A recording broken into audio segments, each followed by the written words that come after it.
내 실시간 혈당이 궁금하다면 연속 혈당 측정 검사. 혈당이란 혈액 속에 포함되어 있는 포도당을 의미합니다.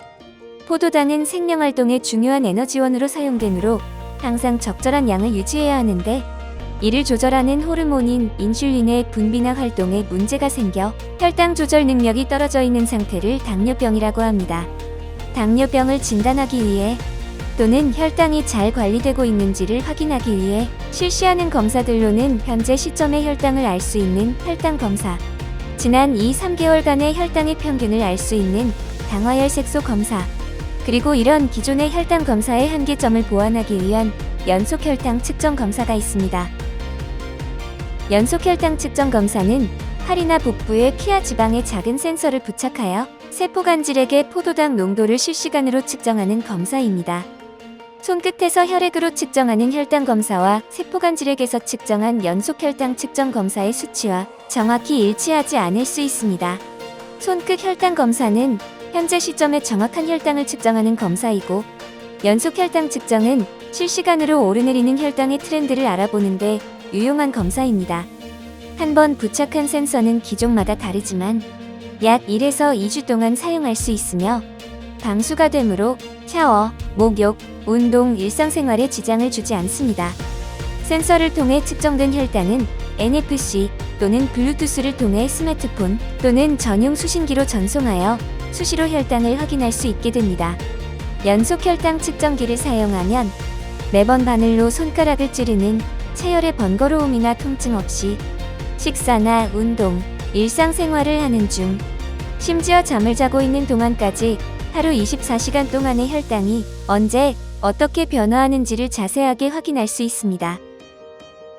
연속 혈당 측정 검사는 기존의 혈당 검사나 당화혈색소 검사만으로 알아내기 힘든 일시적인 저혈당과 고혈당, 하루 중 혈당 변동성을 자세하게 확인할 수 있는 검사이므로 혈당이 잘 조절되지 않는 당뇨병 환자나 엄격한 혈당 조절이 필요한 2형 당뇨병 및 인슐린 투약 환자, 임신성 당뇨병, 당뇨병 합병증의 위험이 높거나 이미 합병증이 생긴 환자들에게도 권고되고 있습니다.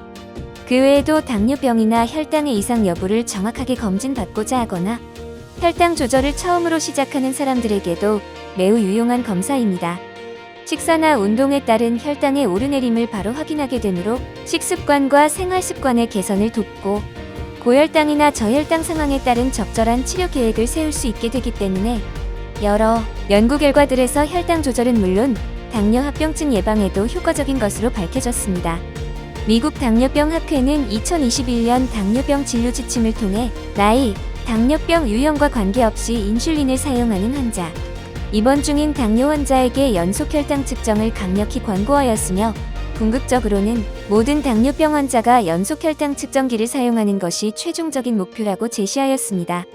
우리나라 역시 2020년 1월부터 2형 당뇨병 환자를 대상으로 연속 혈당 측정 검사에 건강보험이 적용되기 시작하였으며, 12월부터 국민건강보험법 시행규칙 개정으로 종전보다 더 적은 비용으로 연속 혈당 측정 검사를 받을 수 있게 되었습니다. 연속 혈당 측정 검사 결과 무슨 뜻인가요?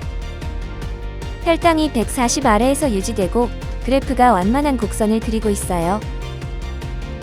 하루 중 혈당이 오르내리는 범위가 식사 전에는 70에서 100 사이, 식사 후에는 140 미만으로 혈당 그래프가 완만하게 유지되고 있다면 내 혈당이 연속적으로 정상 범위로 유지되고 있으며 적절한 식습관을 가지고 있음을 의미합니다. 식사 후에 혈당이 140 이상으로 치솟았다가 빠르게 내려와요.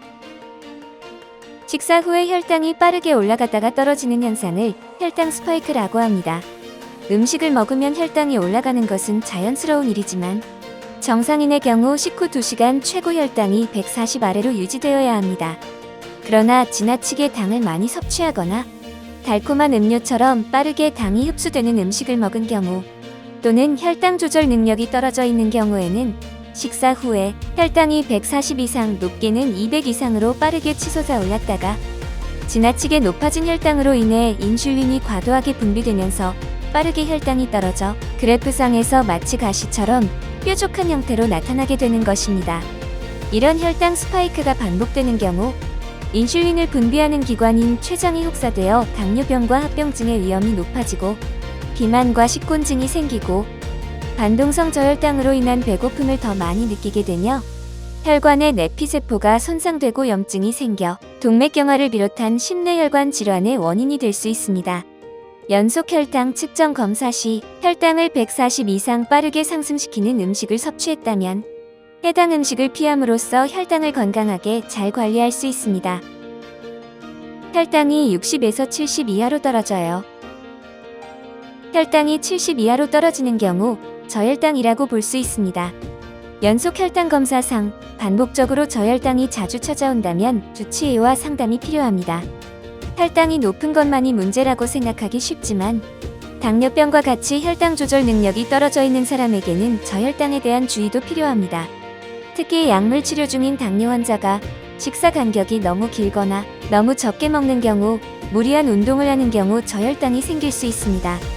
저혈당과 함께 심한 공복감, 식은땀, 손발 떨림, 두근거림, 현기증 등의 증상이 나타난다면 설탕 한 스푼 정도의 포도당을 섭취하고 15분 이상 휴식을 취해야 합니다. 혈당이 54 이하로 떨어지거나 당을 섭취했는데도 저혈당 증상이 호전되지 않거나 심해지는 경우, 인슐린 투약 환자의 저혈당, 의식이 흐려지는 경우 빠르게 병원으로 이송하여 의학적 처치를 받아야 합니다.